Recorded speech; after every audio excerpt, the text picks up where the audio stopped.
வணக்கம். மார்க்கெட் சரியும்போது நம்ம பணத்தை எப்படி காப்பாத்துறது? இது ஒரு பெரிய கேள்வி இல்லையா? இன்னைக்கு நம்ம போர்ட்ஃபோலியோ ரிஸ்க மேனேஜ் பண்றதுக்கு ஒரு சிம்பிளான ரூல் பேஸ்ட் ஸ்ட்ராட்டஜி பத்தி பார்க்க போறோம்.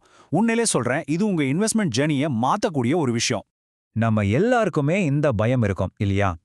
திடீர்னு மார்க்கெட் ஒரு பெரிய சரிவை சந்திச்சா என்ன பண்றது? நாம கஷ்டப்பட்டு சம்பாதிச்ச பணமெல்லாம் என்னாகும்? இந்த கேள்விக்கு ஒரு தெளிவான பதில தான் இன்னைக்கு நாம பார்க்க போறோம். சரி, வாங்க விஷயத்துக்குள்ள போலாம். நம்மள நிறைய பேரு, குறிப்பா பிரைஸ் ஆக்ஷனை ஃபாலோ பண்றவங்க, எப்பவுமே 100% ஈக்விட்டிலேயே இன்வெஸ்ட் பண்ணி வச்சிருப்போம். மார்க்கெட் மேல போனாலும் சரி, கீழே வந்தாலும் சரி, நம்ம பொசிஷன் மாறாது. ஆனா பாருங்க, இந்த பழக்கம் தான் நம்மள ஒரு பெரிய சிக்கல்ல மாட்டி விட போகுது. பொதுவா மார்க்கெட்ட பாத்தீங்கன்னா அது 3 பேஸ்ல தான் இருக்கும். ஒன்னு நல்ல மேல போற அப் ட்ரெண்ட், இல்லனா ஒரே இடத்துல சுத்திட்டு இருக்கிற சைட்வேஸ், இல்லனா கீழே விழுற டவுன் ட்ரெண்ட். இது ரொம்ப இயல்பான ஒரு விஷயம்தான். ஆனா பிரச்சனை என்னன்னா, இந்த 3 நிலைமையிலயும் நம்ம போர்ட்ஃபோலியோ மட்டும் 100% ஈக்விட்டிலேயே இருக்கிறது தான். குறிப்பா மார்க்கெட் சரிஞ்சு விழ ஆரம்பிக்கும் போது தான் அதோட முழு பாதிப்பும் நமக்கு தெரியும். பிரைஸ் ஆக்ஷன் ட்ரேடர்ஸ்க்கு இது ரொம்பவே பரிச்சயமான ஒரு வழி. மார்க்கெட் விழ ஆரம்பிக்கும்போது நம்ம வச்சிருக்கிற பெரிய பெரிய ஸ்டாப் லாஸ் எல்லாம் ஒன்னொன்னா ஹிட் ஆகும். நம்ம கேபிட்டல் கொஞ்சம் கொஞ்சமா கரையறத பார்க்கும்போது என்ன பண்றதுனே தெரியாம ஒரு விதமான மன அழுத்தத்துக்குள்ள போயிடுவோம். சரி, இந்த நிலைமைய எப்படி தான் தவிர்க்கிறது? இங்க தான் பாண்ட்ஸ் ஒரு சூப்பரான தீர்வா நமக்கு கை கொடுக்குது. ஈக்விட்டில இருக்கிற அந்த பயங்கரமான ஏற்ற இறக்கத்தையும் ரிஸ்கையும் சமாளிக்க பாண்ட்ஸ் ஒரு டிஃபென்சிவ் அசெட்டா, அதாவது ஒரு பாதுகாப்பு கவசம் மாதிரி செயல்படுது. அப்போ பாண்ட்ஸ் நமக்கு என்ன நல்லது செய்யுது? 3 முக்கியமான விஷயங்கள்.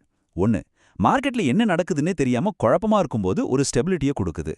2, ஒரு ஃபிக்ஸ்ட் கணிக்கக்கூடிய வருமானத்தை தருது. 3வது ரொம்ப ரொம்ப முக்கியமானது, நம்ம ஈக்விட்டி போர்ட்ஃபோலியோ சரிஞ்சிட்டு இருக்கும்போது நமக்கு தேவையான மன அமைதியை கொடுக்குது. ரொம்ப சிம்பிளா சொல்லணும்னா, கார்ப்பரேட் பாண்ட்ஸ்னா என்ன? நீங்க ஒரு கம்பெனிக்கு கடன் கொடுக்குறீங்க, அவ்வளவுதான். அந்த கடனுக்கு அந்த கம்பெனி உங்களுக்கு ஒரு குறிப்பிட்ட வட்டியில வருமானம் கொடுக்கும். இது பொதுவா ஒரு பாதுகாப்பான முதலீட்டு வழியா தான் பார்க்கப்படுது. இந்த கம்பேரிசன் பாருங்க, ரொம்ப தெளிவா புரியும். ஈக்விட்டிஸ் நம்ம போர்ட்ஃபோலியோட வளர்ச்சிக்கு ஒரு இன்ஜின் மாதிரினா, பாண்ட்ஸ் கஷ்டமான காலங்கள்ல நம்மள காப்பாத்துற பிரேக் மாதிரி. ஒரு பேலன்ஸ்டு போர்ட்ஃபோலியோவுக்கு ரெண்டுமே ரொம்ப ரொம்ப முக்கியம் இல்லையா?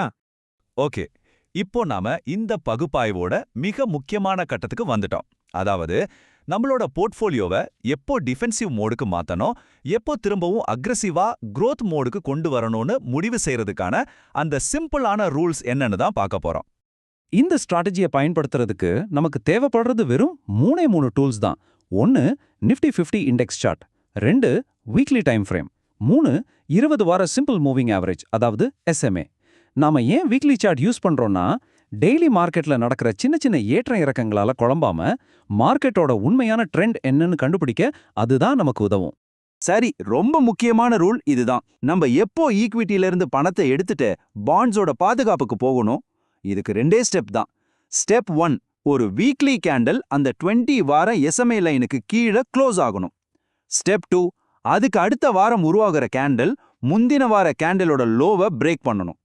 இந்த 2 கண்டிஷனும் மீட் ஆச்சுன்னா நாம உஷாராகி டிஃபென்சிவ் மோடுக்கு மாற வேண்டிய நேரம் வந்துடுச்சுன்னு அர்த்தம். அதே மாதிரி மார்க்கெட் திரும்பவும் மேல போக ஆரம்பிக்கும்போது நாம எப்போ ஈக்விட்டிக்குள்ள திரும்ப நுழையணும்? அதுக்கும் இதே மாதிரி ஒரு சிம்பிள் ரூல் தான். ஒரு வீக்லி கேண்டில் 20 வார SMAக்கு மேல க்ளோஸ் ஆகணும். அதுக்கு அடுத்த வார கேண்டில் அந்த முதல் கேண்டிலோட ஹையை பிரேக் பண்ணணும். இந்த சிக்னல் கிடைச்சதும் நாம திரும்பவும் growth மோடுக்கு மாறி ஈக்விட்டில இன்வெஸ்ட் பண்ண ஆரம்பிக்கலாம். சரி, இந்த ரூல்ஸ் எல்லாம் கேட்க நல்லா இருக்கு. ஆனா நிஜமான மார்க்கெட்ல இது எப்படி வேலை செய்யும்? வாங்க ஒரு பிராக்டிக்கல் எக்ஸாம்பிள் வச்சு இதை பார்க்கலாம். அப்போ உங்களுக்கு இன்னும் நல்லா புரியும்.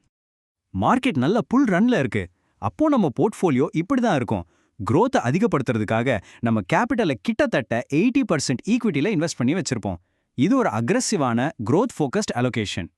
திடீர்னு மார்க்கெட் டைரக்ஷனா மாத்துது. ஒரு சரிவு ஆரம்பிக்குது. நாம முன்னாடி பேசின அந்த 2 ரூல்ஸும் இப்ப நடக்குது. உடனே நமக்கு ஈக்விட்டியை குறைங்க அப்படிங்கிற சிக்னல் கிடைக்குது. இப்ப நாம என்ன பண்ணணும்? நம்ம அக்ரெசிவ் ஸ்டான்ஸ்ல இருந்து டிஃபென்சிவ் ஸ்டான்ஸ்க்கு மாறணும். இப்ப பாருங்க நம்ம போர்ட்ஃபோலியோ எப்படி மாறிடுச்சுன்னு. நாம ஈக்விட்டில இருந்த ஒரு 20% பணத்தை எடுத்து நேரா பாண்ட்ஸ்ல முதலீடு பண்ணிட்டோம். இதனால என்னாச்சு? நம்ம ரிஸ்க் குறைஞ்சிருச்சு. மார்க்கெட் விழும்போது நம்ம போர்ட்ஃபோலியோக்கு ஒரு நல்ல பாதுகாப்பு கிடைச்சிருச்சு. இது ஒரு ஸ்மார்ட்டான மூவ் இல்லையா? சரி, இது எல்லாத்துல இருந்தும் நம்ம எடுத்துக்க வேண்டிய முக்கியமான விஷயம் என்ன? இந்த ஸ்ட்ராட்டஜிக் அப்ரோச்சோட முக்கியத்துவம் என்னன்னு சுருக்கமா பார்க்கலாம் வாங்க. இந்த ஒரு வரி எல்லாத்தையும் சொல்லிடுது. ஸ்மார்ட் இன்வெஸ்டிங்கிறது சும்மா ரிட்டர்ன் சம்பாதிக்கிறது மட்டும் இல்ல, உங்க கேபிட்டலை நீங்க எப்படி பாதுகாக்கிறீங்கங்கிறது தான். அதாவது ரிட்டர்ன் சம்பாதிக்கிறது கதையோட ஒரு பாதி தான், ஆனா சம்பாதிச்ச பணத்தை காப்பாத்துறது தான் இன்னொரு பாதி. இது ரெண்டும் சேரும்போது தான் அது ஒரு கம்ப்ளீட் ஸ்மார்ட்டான இன்வெஸ்ட்மெண்ட்டா மாறுது. இப்ப கடைசியா ஒரு கேள்வி உங்களுக்காக. நீங்க கத்துக்கிட்ட இந்த விஷயங்களை வச்சு உங்க சொந்த போர்ட்ஃபோலியோல அக்ரெஷனுக்கும் டிஃபென்ஸுக்கும், அதாவது வளர்ச்சிக்கும் பாதுகாப்புக்கும் நடுவுல எப்படி ஒரு சரியான பேலன்ஸை கொண்டு வர போறீங்க? யோசிச்சு பாருங்க. கடன் பத்திரங்கள், நகராட்சி கடன் பத்திரங்கள், பத்திரப்படுத்தப்பட்ட கடன் கருவிகளில் செய்யப்படும் முதலீடுகள் பணம் செலுத்துவதில் தாமதம் மற்றும் அல்லது இயல்பு நிலை உள்ளிட்ட அபாயங்களுக்கு உட்பட்டவை. சலுகை தொடர்பான அனைத்து ஆவணங்களையும் கவனமாக படியுங்கள்.